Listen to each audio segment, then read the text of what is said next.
Ewe macro का जन्म परछाइयों की दुनिया में हुआ था, सूरज की रोशनी में नहीं। उसके पेरेंट्स असैसिन्स थे, एक सीक्रेट कल्ट जिसका नाम दी ऑनर्डर था, उसके मेंबर्स थे। ईव का बचपन खामोशी और सर्वाइवल के इशारों में दी गई सीख से बना था। उसका फादर ऑनर्डर के अंधेरे से परेशान था। उसने अपनी बेटी के लिए एक अच्छी लाइफ का सपना देखा। उसने कल्ट को मना करना शुरू कर दिया था। उम्मीद थी कि हिंसा का यह सिलसिला खत्म हो जाएगा। उसकी मदर एक सच्ची बिलीवर थी। वह ईव को ऑनर्डर का फ्यूचर वेपन मानती थी। उनका घर एक बैटल ग्राउंड बन गया था। उसका फादर उसकी सोल के लिए लड़ रहा था, उसकी मदर उसकी ओबीडियंस के लिए। ईव ने खामोशी को पढ़ना सीख लिया था, दो दुनियाओं के बीच जिंदा रहना सीख लिया था। वह परछाइयों की बेटी थी, लेकिन उसका एक हिस्सा रोशनी के लिए तरसता था। वह तरस जो उसके फादर ने बोया था, एक दिन विद्रोह बनकर जल उठेगा। यह ईव की शुरुआत थी, एक बच्चा जो प्यार और कट्टरता के बीच फंसा था। वह एक बंटे हुए घर में रहती थी, हर सांस के साथ खतरों से निपटना सीख रही थी। हिंसा की विरासत उसकी इनहेरिटेंस थी, लेकिन उसके फादर की उम्मीद उसका सीक्रेट वेपन थी। तूफान आ रहा था और ईव उसके बीच में होगी। अंत अचानक आया। एक चांदनी रात में ऑनर्डर ने उनके घर पर हमला किया, बेरहमी से और खामोशी से। ईव का फादर उसे बचाने के लिए बेताबी से लड़ा। उसने उसे एक छिपे हुए एग्जिट की तरफ धकेला। भागो ईव, पीछे मुड़कर मत देखना। उसने बात मानी, अंधेरे में भाग गई जैसे ही उसका फादर गिरा। जिन लोगों ने उसे मारा वे कभी उसके परिवार थे। ईव तब तक भागी जब तक थकान ने उसे थका नहीं दिया। हिंसा की आवाजें पीछे गूंज रही थीं। उसका घर और बचपन चले गए थे।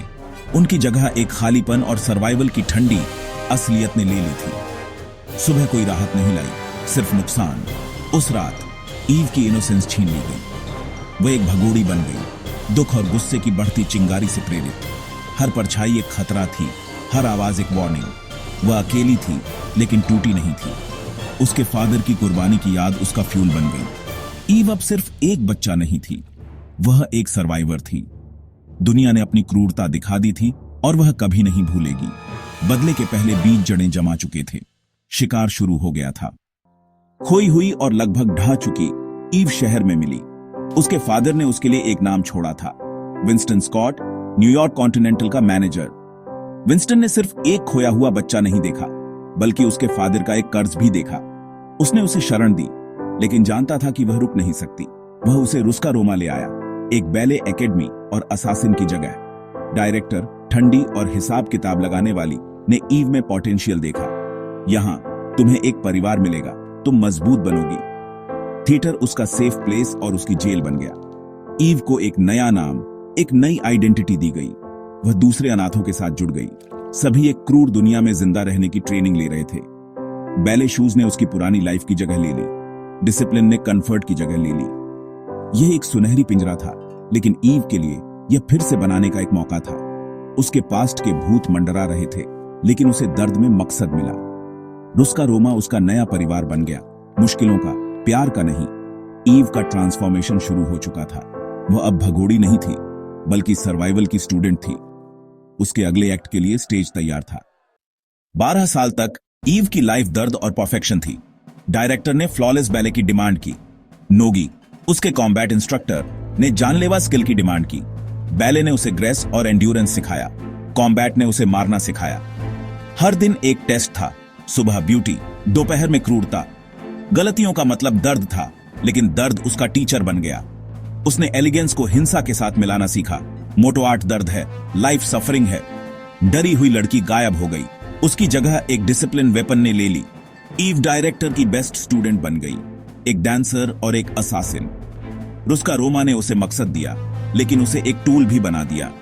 उसका पास्ट का दर्द दब गया था, उसकी जानलेवा स्किल्स को बढ़ावा दे रहा था। वह बाहर की दुनिया के लिए तैयार थी। एक शाम जॉन विक थिएटर आया। ईव, अब एक सीनियर स्टूडेंट, उसे हॉल से ले गई। उसने उसमें अपने ही दर्द का एक रिफ्लेक्शन देखा। उनकी मीटिंग छोटी थी, लेकिन उसके शब्द रुके रहे। बदला एक आग है, यह तुम्हें गर्म करेगी, लेकिन यह तुम्हें खत्म भी कर देगी।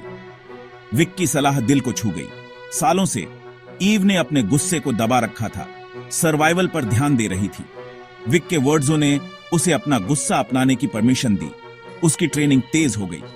अब सिर्फ सर्वाइवल के लिए नहीं, बल्कि जस्टिस के लिए।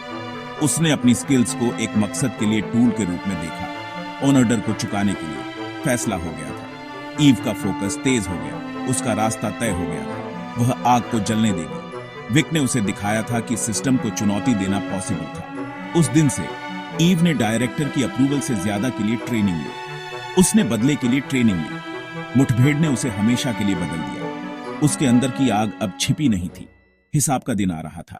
ईव ने रूस का रोमा की स्टार स्टूडेंट के रूप में ग्रेजुएट किया। उसका पहला असाइनमेंट एक प्रोटेक्शन डिटेल था। उसने बहुत अच्छा किया, लेकिन उसका दिल उसमें नहीं था। बदले की चिंगारी और तेज जलने लगी। उसे पता चला कि एक हाई रैंकिंग ऑनर्डर मेंबर शहर में था। ऑनर्डर्स को मना करते हुए उसने उसे शिकार करने के लिए अपनी पोस्ट छोड़ दी। डायरेक्टर ने इसे धोखा माना और उसे बाहर निकाल दिया। तुम एक भूत के लिए अपनी जिंदगी बर्बाद कर रही हो, डायरेक्टर ने वार्न किया। ईव फिर से अकेली थी, लेकिन अब वह एक ट्रेंड असासिन थी। उसने ऑनर्डर के नेटवर्क को तोड़ना शुरू कर दिया, तेजी से और क्रूरता से। हर जीत उसे जस्टिस के करीब लाती थी, लेकिन जानवर का दिल बना रहा। बदले की उसकी तलाश सच में शुरू हो गई थी। शहर उसका वॉर थिएटर बन गया। वह अब स्टूडेंट नहीं थी, वह प्रेई थी। ऑनर्डर जल्द ही उसका गुस्सा महसूस करेगा। शिकार जारी था। ईव की तलाश उसे प्राग ले गई, जहां वह डैनियल पाइन से जवाब ढूंढ रही थी, जो एक फॉर्मर ऑनर्डर आर्काइविस्ट था। पाइन अपनी बेटी एला के साथ डर में जी रहा था। उसने ईव में एक समान आत्मा देखी। उसने ऑनर्डर के लीडरशिप के बारे में रहस्य बताए। एक छायादार शख्सियत जिसका नाम चांसलर था। पाइन की अपनी ट्रेजेडी ईव की तरह थी, जिससे एक नाजुक बंधन बन गया। एला को प्रोटेक्ट करना ईव की नई प्रायोरिटी बन गई। ऑनर्डर ने उन्हें ढूंढ लिया। उनके अपार्टमेंट में असैसिन्स भेजे। ईव ने बहादुरी से लड़ाई लड़ी, लेकिन पाइन बुरी तरह घायल हो गया। अपनी आखिरी सांस लेते हुए उसने ईव से एला को बचाने की भीख मांगी। असैसिन्स एक जबरदस्त महिला के नेतृत्व में करीब आ गए। अचानक कॉन्टिनेंटल से एक एडजुडिकेटर ने दखल दिया, हमले को रोक दिया। असैसिन्स पीछे हट गए, लेकिन एला को अपने साथ ले गए। एडजुडिकेटर ने ईव को वार्न किया। हाई टेबल देख रही थी। ईव को एक और वादा मिला, एला को बचाने का। स्टेक्स बढ़ गए थे। ऑनर्डर की पहुंच हर जगह थी। उसके युद्ध का अगला चैप्टर शुरू हो चुका था। ईव ने एला को हॉलस्टैट, ऑस्ट्रिया के एक किले में ट्रैक किया, चांसलर का गढ़। अंदर उसने प्राग से लीड असासिन का सामना किया, उसकी अपनी बहन लीना। लीना उसकी मदर ने पाला था। वह ऑनर्डर की इन्फोर्सर थी। उनकी मदर अभी भी जिंदा थी। उसने सब कुछ ऑर्गेनाइज किया था।